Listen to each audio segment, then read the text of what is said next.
Welcome back to another episode of A Gift from Adversity. My name is Juri. I'm your host. Today we have an exciting guest from Jamaica. But before I introduce my guest, I want to introduce my book, which is the same title of as this podcast, A Gift from Adversity. So, A Gift from Adversity, the subtitle is Overcoming Sexual Abuse, Domestic Violence, Bullying, and Homelessness, was published in 2020 and it's a bit available on Amazon. So, this story is my story, which I experienced all these adversities when I was growing up in Japan. After I published my book, I got a lot of messages from different places, and some people even reached out to me that I've never met, that they are also victim of the child sex abuse and domestic violence, etc. This year, I felt very compelled to start a platform where people can talk about adversity, but not only that, tools to overcome the adversity and a gift that came from it. So I'm very excited to invite tonight's guest. His name is Scorpio. Hi, Scorpio. Hi, what's going on? Juri love. How you doing? Good. Thank you so much for coming to a gift from Adversity tonight. Yeah, I mean, it's a pleasure. It's a pleasure to be on your show. Great. So, Scorpio, can you tell our audience who you are, what you do, and then if you have website and social media, etc. All right, so my name is Scorpio, Stinging Voice. That's my musical name. I grew up in a small community in Jamaica called Summerhill. You know, um, I am a musician and I do music from the heart. If you want to basically, get to know my music, it's all over the platforms, on all major digital platforms. Just I type in Scorpio, Skorpioh. You'll get all the information you need to know about me and my music and my journey as well. Great. Yeah. Thank you so much for that. So, Scorpio, let's dive into our topic, which is the adversity. So, can you tell our audience what was your adversity? All right. My adversity was basically when uh, that's around 2013, when I just about starting the music, and at the same time, that was the time when I got my son, like 2014, around that time. So um, I just started doing the music really, like wanted to know more about the music, and then came my son, so I had to start working now because you can't just do music alone. So started working, and it got to the point where at that time, I lost my job and my son was very young. I was taking care of my daughter as well. So it was very, very strenuous. And it got into a point where it attacked me on the mental side. Because at one point, I didn't really know myself. The only thing that I knew I could do was just sing. And let's just say I had a mental depression. Understand? And music was that healing source for me at that particular point. I reached to a point where I was looking at a garbage pan to get food from it, and um, I can remember all of that, and music is actually the source of me, you know, coming from that trauma, So I'm grateful, you know. So, thank you so much for sharing that. explain to our audience that how hard it is to be in Jamaica doing music, and then maybe lack of access or maybe support um, as an artist. Like, did you experience something that maybe you lack support or some maybe technology things? All right. As it relates to access, now we here in Jamaica, we let's say we're hidden from the world and we have to fight our way out so that the wider world can actually hear us. And it brings us to a point where some people like they can't wait on that. They can't wait on that. So the music is very fast. It's very competitive because it's a market, so it's competitive. The most eye-catching songs, those are the ones that are, getting more highlight rather than if you sing about positivity, you know. So that's what we're lacking here in Jamaica. Lacking, you know, we need more positive music to uplift people.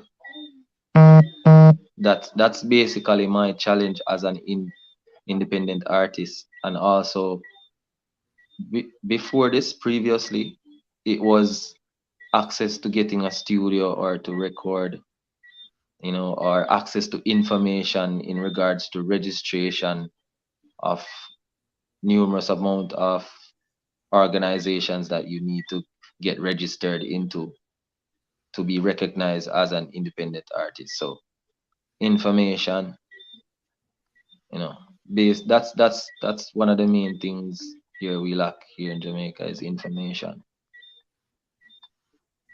Yes.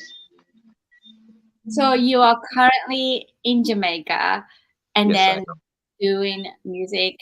And I know we talked previously, prior to this interview, that growing up, you had some adversity or challenges. Can you tell our audience a little bit of your childhood? All right. So growing up, I was always different from every other child in my, home, right? So, growing up, I was always being teased because I was the shortest one in the family. So, and then growing up as a child, I didn't grow up with a father. So that was another trauma right there, where everyone talks about their dad and they would reflect to me as, yo, you don't have no father. You're a bastard, like a bastard. They call a bastard child. So my way of alleviating all of that is to just express myself through just singing a song. So as a child, I would just get a little drug to go to the river to catch water, and while going to the river, I would just sing to the mountain and the hills because that's where I would find my peace. Um, the mountains and the hills would listen to me and they will sing back to me. Those echoes are singing back to me. So that was my peace and still is my peace. You know, just expressing myself vocally. You know. Yes. So save that answer for the later question when I ask you about the tools, but let's actually try to dissect a little bit more about the adversity part of it. So, did you experience some bullying? You kind of mentioned like people call you names. And then how did you feel growing up? Just not the artist side of it, but as a human being, as a child of not having a father, and then having this comment coming at you. How did you feel growing up? Do It, you remember the feeling? I cry a lot. I cry a lot. It That's one of the thing is that I cry a lot about that stuff. It made me feel like alone, like there's no one else that is going through that particular situation, just me alone. Like no child should actually go through that. You know? Yeah. It just made me feel alone. And then because my mom only has one child, which is me. So you know that part. It's like, okay, you're the only child. You have no brothers and sisters. Yeah. But I had cousins, but they were more like, it was more like teasing me. Yeah. It's more like a bullying because I was, like I said, I was the smallest one in the family. So yeah. Well, thank you so much for sharing that, Scorpio. So before we move on to another question and further, um, I hear a little bit of feedback, so I'm not sure if that's a headphone or like some other setting. The I hear a kind of squeaking sound, maybe. Are you still hearing it? Yes, a little bit. Maybe those are just the night bugs. It is? Yeah, they sing a lot too. So that's natural sound? That's just natural. That's pure natural. Those are just creatures making their beautiful music. Oh my gosh, I thought it was feedback. Oh, I had no idea. That's My so bad. I was never thinking that it was so loud, but I'm oh, not really hearing it. yeah, that's okay. So we have a live bug sound from Jamaica, right? That's great. Sorry Well, about that thank though. you so much for sharing that. So just to share it with you and then with our audience, I didn't grow up with my mom because they got separated. They got divorced when I was 8. And then I was teased because I grew up in the rural part of Japan, and then I was the only child growing up that people like really teased me for that. Like, say Mother's Day was very hard. I remember like, people are making craft and then, oh, why are you making craft when you don't have mother? Or like people just kind of like give you extra compassion and sympathy, which is kindness. At the same time, it was embarrassing and then kind of like humiliating. So, like one time, some my father's coworker, some women gave me clothes and then like underwear and stuff, and I just like felt very embarrassed remembering, and um, it was very hard. And when you are a child, like people just don't understand the impact of these teasing and you know comments that can last um like really long time in your brain. And making a comment about your parents also, it can really hurt and then have a long lasting impact. Yeah, Sometimes we call it emotional injury. yeah, So you have an injury like bleeding, people have more compassion. Or what happened? Are you okay? And people know how to triage, how to treat it. But when you have these emotional injuries that's created by bullying or teasing or getting singled out, then people don't understand how deep the scar is and then how this emotional injury can be healed. And then sometimes it doesn't, like, people don't know how to approach, or you don't even know that you have those emotional injuries. So do you think those childhood memories or events are like still impacting your adulthood life, or is it gone? Yes, because at some time, some point, I didn't. Let's say I didn't know what a father should do. Growing up without a father, so it's like I don't know what a father should do. But it was my uncle that actually taught me stuff how to be a man. You know, so that that I always played in the back of my head. What would it be like if my father was around me? You know.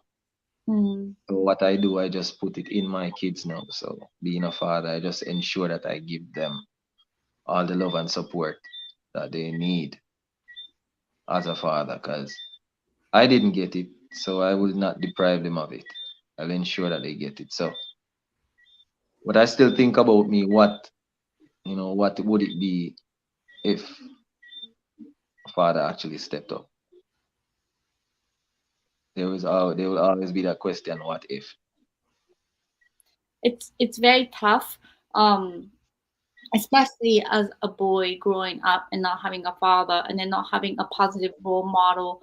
Like, you just kind of feel lost. And I felt the same way as a girl that had no mother growing up. Like, Mhm. I didn't know who to look up to, and it really created a void.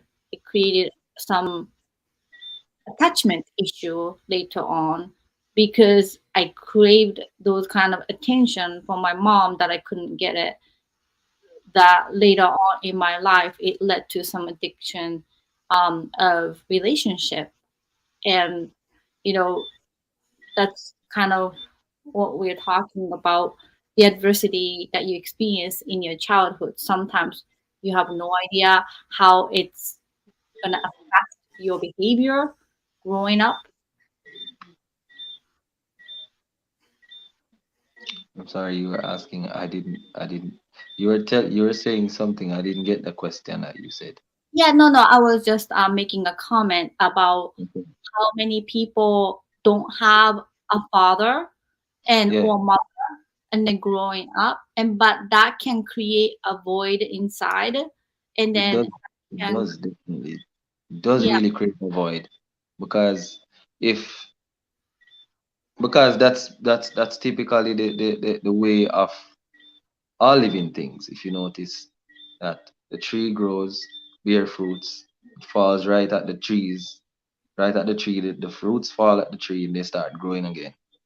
So it's in every um creation. It's all in creation.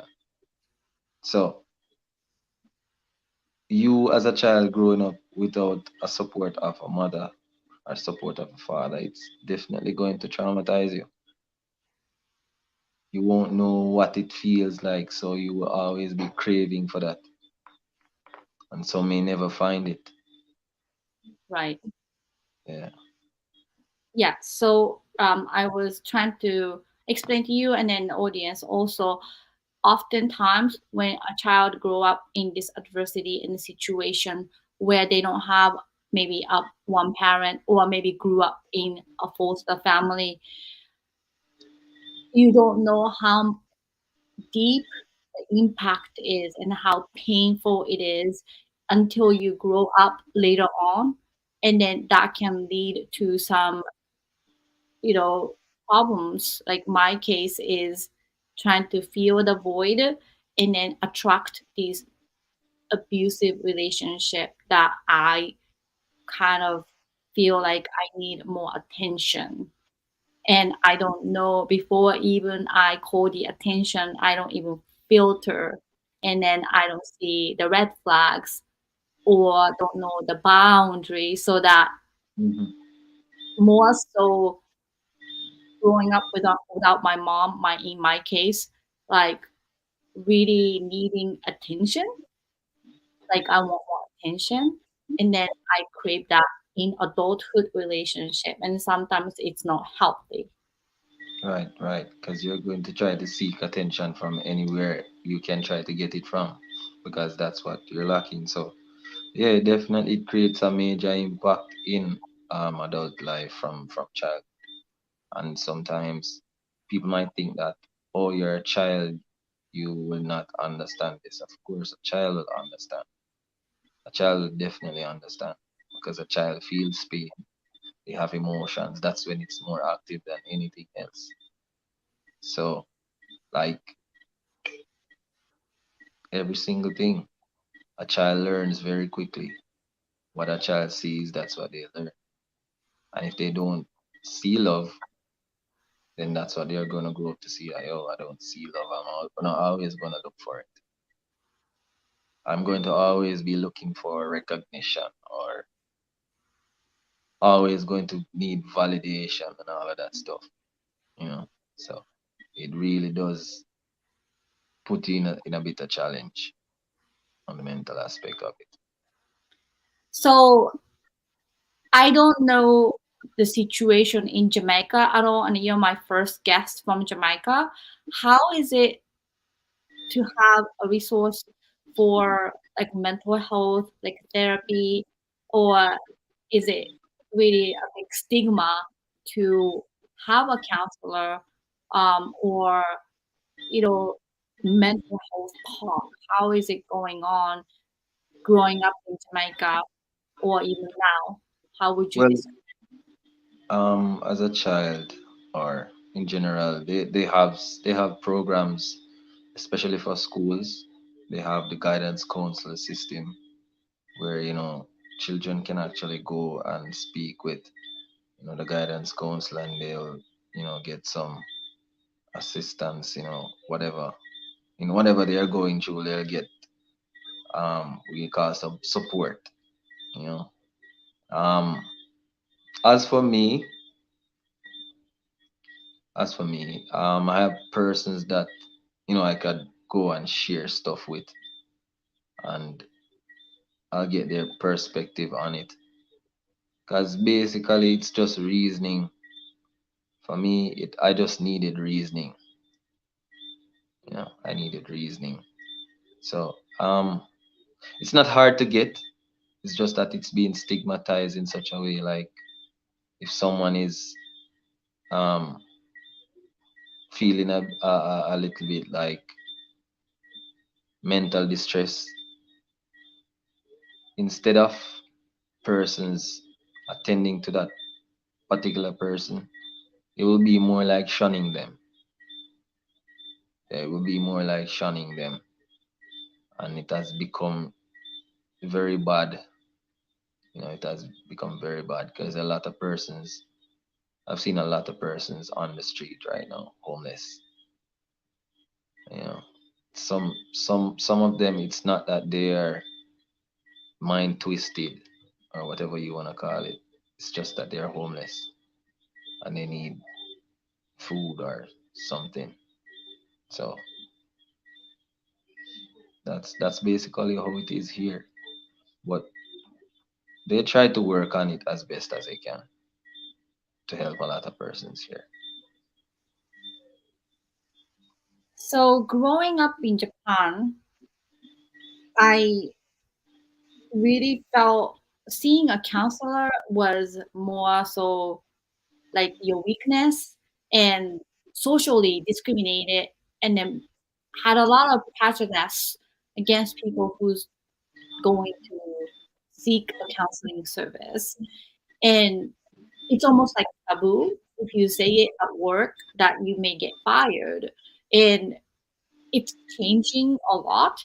But I feel in America, a lot of people openly talk about, yeah, I have a therapist, or my therapist said, blah, blah, blah. So they reference as a resource instead of your weakness, and then your like a prejudice.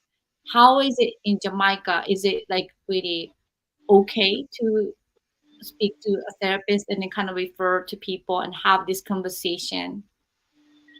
Um, having access to a therapist. I don't think there's so much access to a therapist. Um, it would be more like a pastor of a church, like a yeah. So some persons will go to a pastor and they'll get counseling. Um, that's one of the main. That's one of the main counseling service that I know about, because they do help a lot of persons. So Well, that's what I know about though. mm, well, thank you so much for sharing that. It's very interesting to hear a perspective from different um, parts of the world. And I've had a lot of international guests. And as I said, you are the first guest from Jamaica. So I wanted to learn. But let's actually switch our conversation to tools that you use to overcome these challenges. And I know you kind of mentioned that singing to river or hills. So this is my favorite part of the podcast. The reason why is a lot of people say, "Oh, just go get a counselor, you'll be fine," or no, you need to get therapist. But then that's not like a black and white. Like when you have so much inside of adversity and trauma, uh, a lot of guests shared very unique ways to overcome their adversities. So, what was the tools that you use to overcome your adversity that worked for you? My tool is actually music. Music is my main tool. I can I can reach very deep inside just to, you know, get out what I need to get out. So for me, music is my tool just to be able to create that create those expressions, letting them out. That helps me a whole lot. So that's just my tool. That's just my tool. I have that's that's what helps me. Being able to create music, being able to write it from experience, you know. So And how do you feel when you hear you're singing by producing the music and then maybe getting feedback from people? Like, very like very what is your feeling? it's overwhelming to know that I did something for myself and another person listened to what I did for myself and it helped them. To sing about my experience and to really know that someone else is going through that particular thing that you're singing about. And they came back and said, "Yo, I love what you did. You helped me. Just keep doing it." Just that alone gives me so much encouragement and boost to just continue expressing what I'm feeling or putting myself in another person's shoe and singing it. So that's basically, it's just a beautiful thing. So I'm a musician as well, just to let our audience know. I went to Berkeley College of Music and I've toured and I've recorded. And then to me, music has been an escape, an oasis. And growing up with very dysfunctional, abusive home, piano was always there to rescue me. And every time I felt sad or abused, like I always go to piano and I always play the piano.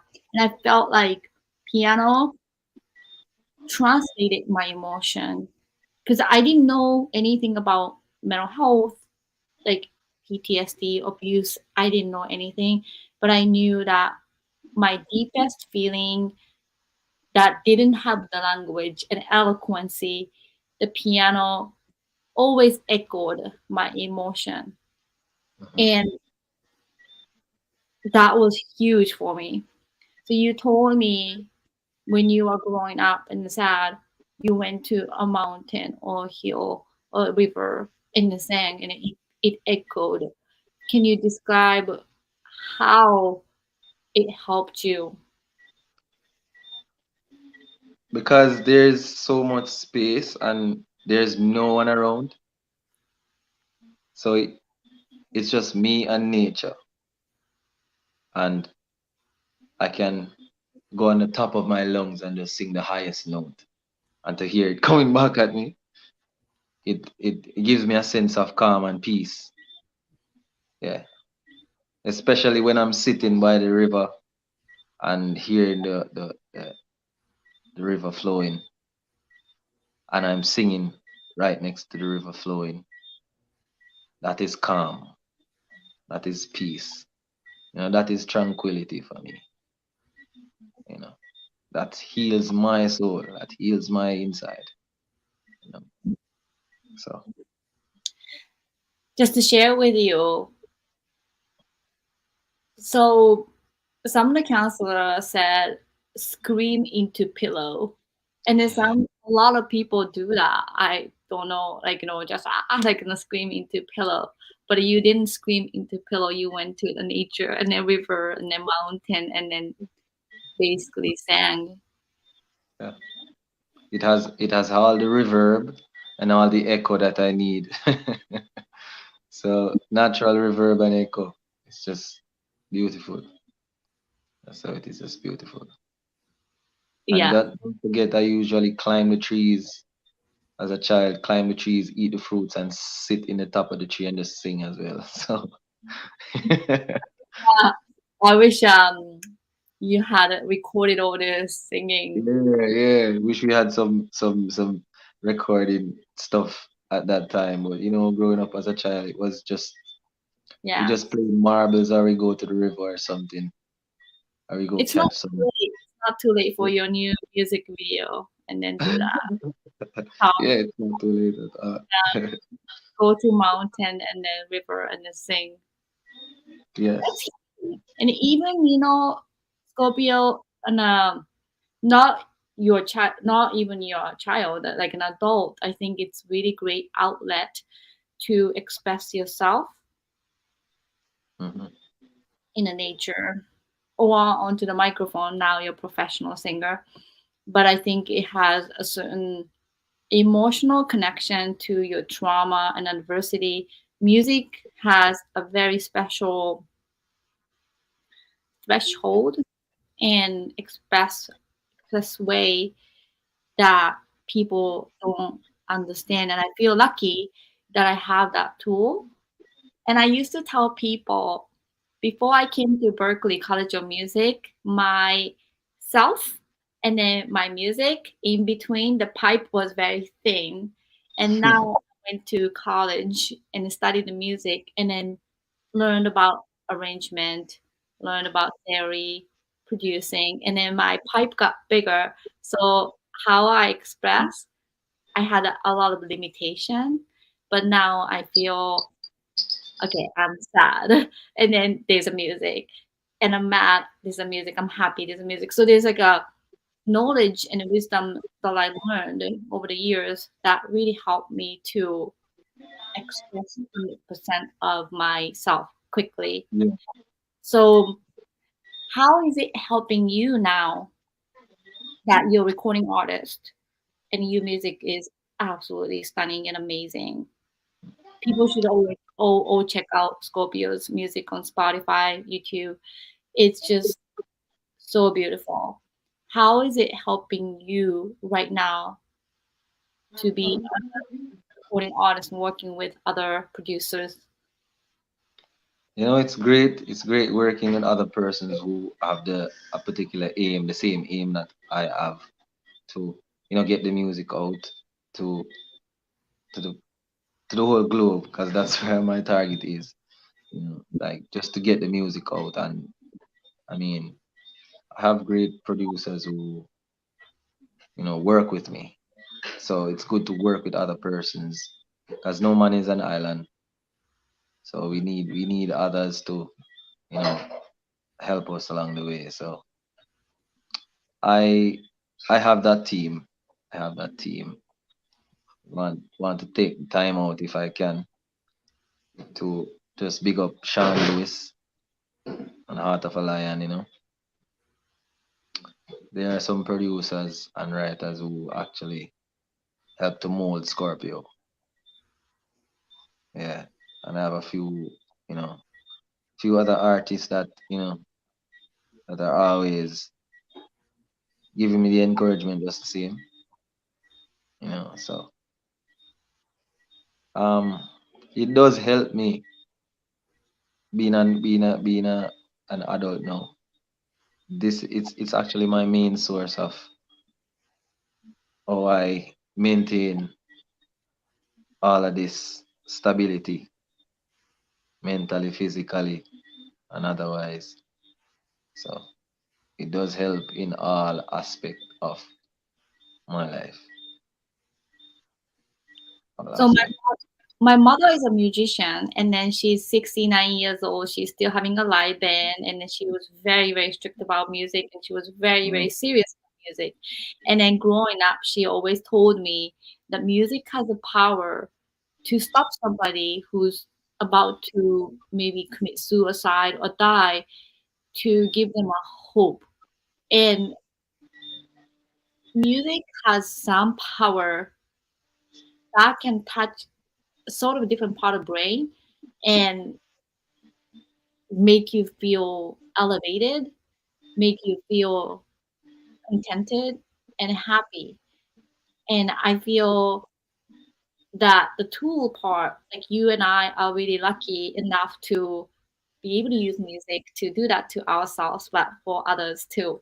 And I think it's just so beautiful that you gained the support along the way, and then not only gaining the support but being able to continue. yeah, because So it's not a easy road when you decide to do this music, and when you know what the purpose or what the purpose you're doing it for. You know, there are so many obstacles even now, but we still use this tool to rise above them and go around. My driving force, actually, my driving force are my mom and my two children. You know, yeah, they are my driving force, really. do you sing to them too? Yeah, they love singing. They love, but they know all my songs. Or do you sing to your babies and do you sing to your Yeah, mom? yeah. Well, I sing to my children Oh, actually. that's Mostly, awesome. it's mostly my children, so it's mostly me and my children. Like we spend most of our time together. So, That's awesome. I'm so glad to hear. yeah, So, man. Scorpio, let's move on to our last question, which is a gift. What do you say? How would you say a gift that came from your adversity? The gift that came to from my adversity, is being able to touch others. That that's basically my gift, to be able to touch others with my music, and because my music is a reflection of what I've been through. So I would classify that as my gift, to be able to sing a note, and that note will be able to change someone's perspective of how they're feeling. If they're feeling angry, then you know those expressions actually help them to think otherwise. You know,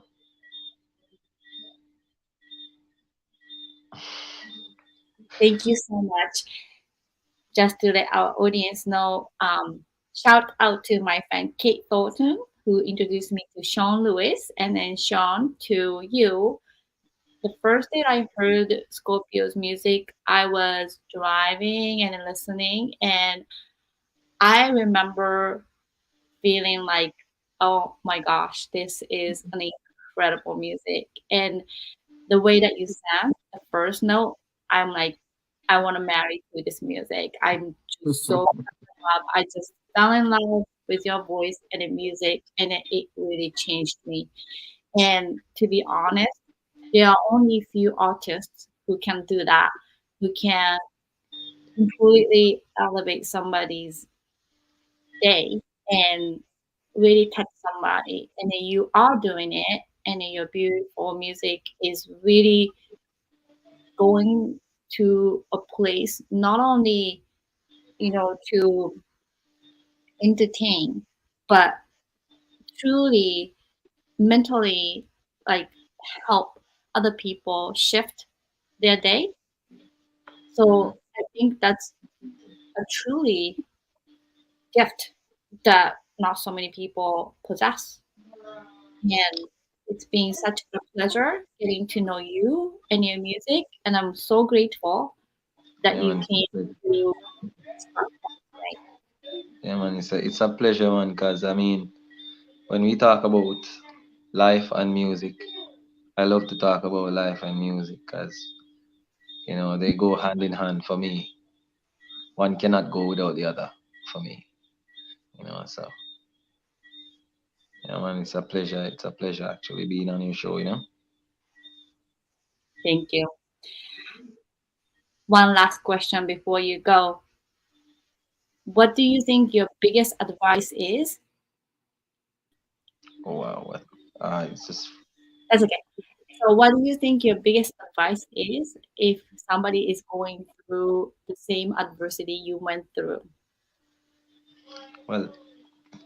All right. So if you're going through, or if you were going through something like what I am going through or what I have been through, um, just try to find something that you love to do. So if you write your expressions, just write them down.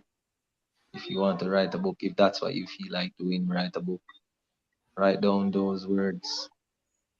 If if you feel the need that you need to speak to someone, find someone to that you trust to talk to about whatever you're going through. You know. And if you sing, sing those notes. Write down those lyrics, sing those lyrics, put them in melodies so that they can be shared every single time. Like a hot plate of food, you can always go back to share that. So that's that would be my advice. Well, thank you so much again, Scorpio. And then people be sure to check out his music. It's Skorpioh, and it's all over Spotify and in different platforms. Thank Yeah. you again, Scorpio, for coming to A Gift from Adversity tonight. It's a pleasure being here, Juri. All right. Well, thank you to our audience as well. And then we have more guests coming up. So see you next time. All right. Take care.